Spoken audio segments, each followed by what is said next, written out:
Hello மக்களே, கந்த சஷ்டியில் 7வது நாள் வந்து முருகர் சூரபத்மனை வதம் செஞ்சிருவார். அதுக்கு அடுத்த நாள் ஒரு முக்கியமான நாள். அன்னைக்கு தான் வந்து முருகருக்கும் தெய்வயானைக்கும் வந்து திருக்கல்யாணம் நடக்கும். நீங்கள் இப்போ வீடியோவில் பார்த்துட்டு இருக்குது எங்கள் ஊர், அதாவது திருநெல்வேலி மாவட்டம் களக்காடுங்கிற ஊரில் இருக்கக்கூடிய பெரிய கோயில்னு சொல்லுவாங்க. இந்த கோயிலுடைய உண்மையான பெயர் வந்து சத்தியவாகீஸ்வரர் உடனுரை கோமதி அம்மாள் சொல்லுவாங்க.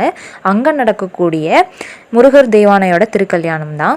எல்லா வருஷமுமே எங்கள் ஊரில் சூரசம்ஹாரம் வந்து ரொம்ப விமர்சையாகவே நடக்கும். ஆனால் இந்த வருஷம் நடக்கலை. ஆலயத்தில் பராமரிப்பு பணிகள் இருந்ததுனால அதுக்கு பதிலாக திருக்கல்யாணம் மட்டும் வச்சுருந்தாங்க.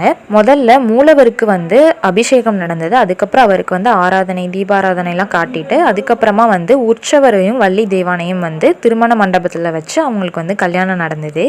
கல்யாணத்துக்கு மாலை மாற்றும் வைபவத்துக்கு வந்து எங்கள் கோயில் அர்ச்சகர்கள் வந்து ஒரு நடனம் ஆடி அந்த மாலையெல்லாம் அசைச்சு அதுக்கப்புறமா வந்து கடவுளுக்கு வந்து சாத்தினாங்க. இதை பார்க்குறதுக்கே காண கண்கோடி வேணும்னு தான் சொல்லணும். முருகப்பெருமானை வந்து வள்ளி தெய்வானை சமேதராக வந்து அவங்களோட திருக்கல்யாண கோலத்தில் பார்த்து நம்ம வேண்டது எல்லாமே கிடைக்கும்னு சொல்லுவாங்க. முருகனோட ஆசி உங்கள் எல்லாருக்குமே கிடைக்கணும்னு சொல்லி வேண்டிக்கிறேன். இதே மாதிரி நிறைய இன்ட்ரெஸ்டிங்கான வீடியோஸ் வந்து பார்க்கணுன்னா மறக்காமல் நம்ம சேனலை சப்ஸ்கிரைப் பண்ணிக்கோங்க. இந்த வீடியோவை உங்கள் ஃப்ரெண்ட்ஸ்க்கு ஷேர் பண்ணிக்கோங்க.